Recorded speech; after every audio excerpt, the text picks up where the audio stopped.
I've got all the perspective and straight lines drawn in with templates and straight edges. Now I'm going to start working on the figures. And another good way to keep your page clean is I just take this template. Some people use gloves. This is light, good way to not smear pencil lead around. And we're not too worried about cleanliness of the page. It's just it can get really messy.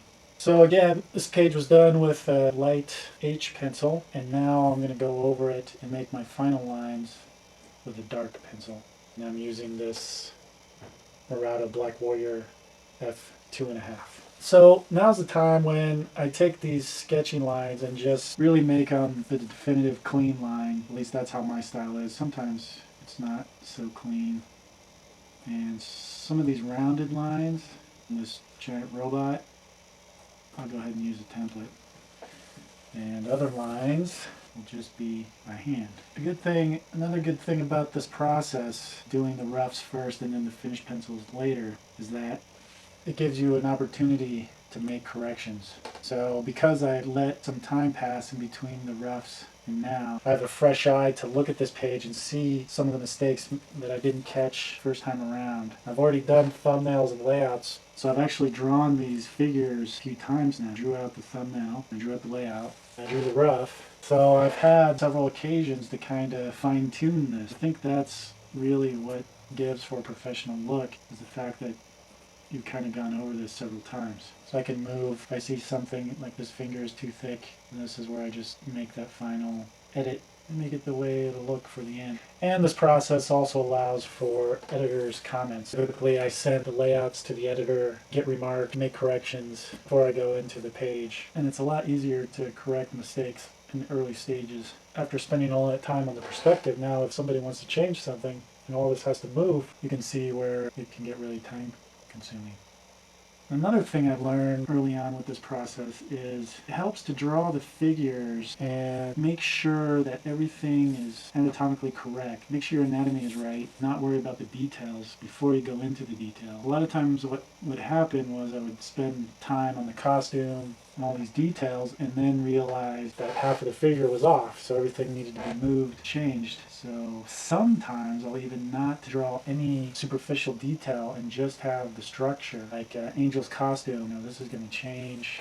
It's actually a different shape, so I could have left that blank, and a lot of this is still blank because I'm not sure exactly which version of the costume I'm going to be doing. A note on faces. I learned the hard way that when you're doing faces, like this page, the face is upside down.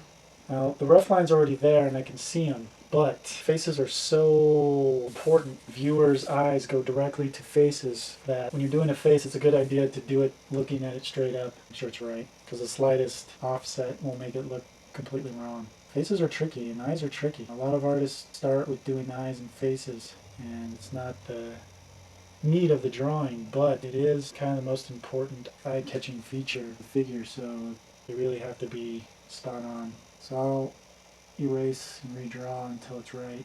Some people say it's a good idea to move around on your page, and I agree that it kind of helps balance things. So, you could spend a bunch of time in one corner of your page and put a lot of work into it and then realize you're running out of time and just skip over the rest of the page. But one advantage to working from one spot instead of skipping around is if you're trying to keep your page clean, then you might start in the upper left-hand corner, work your way this way. If you're really looking to keep it clean, that way you'll never go over finished lines, because this, will smear. It's not like the H doesn't smear much, but this stuff, will smear. All right, now that we've got all of our main lines in, now we can start on the shading. And for the shading, I'm going to go back to my 5H probably, just because the hard lead won't smear as much. So that way all this black area will still be visibly dark, but it won't get too smeary. But you can use whatever. And again, I'm using my template to keep the page clean. As you can see, when I did these outer lines, I picked some lines to be thick, some lines to be thin. The outer lines are usually thicker. The lines closer to you, closer to the foreground, are thicker. The inner lines and distance lines are thinner. And some of these overlapping forms will get a thicker line because this is overlapping. His torso is overlapping. So that becomes a thicker line. It just helps make for a more understandable image. And because we're dealing with line, it's a way of making it appear more realistic. So for the shading, go back to my 5H pencil, and I've already decided where the light's coming from. But some of it hasn't been decided, so now I'm actually making decisions as to where the light source is going to be on some areas. And one good thing to do is just to put a little arrow on the edge of your page. So you might put a little arrow just indicating where light is, just to help you remind you. But here we're going to have, it's a night shot, so everything is lit from below. And you can draw all these little X's, you don't have to fill in every single area. Although Neil Adams always said, fill in your own blacks. And that way you can kind of see how everything's going to balance out. So now that we have the shading done, the page is pretty much finished. Now I'm just going to go over the original panel borders again because they've kind of gotten faded out, and then we'll be done. These lines on the page, if you're using comic book line paper, they have the bleed, the trim, and the live area. So the inside area is considered the safe area for text and all the important parts of your page. And this line is where the comic book is actually cut.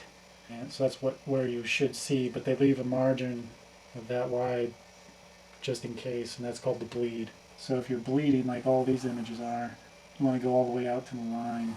But you really want to consider that the edge of your page.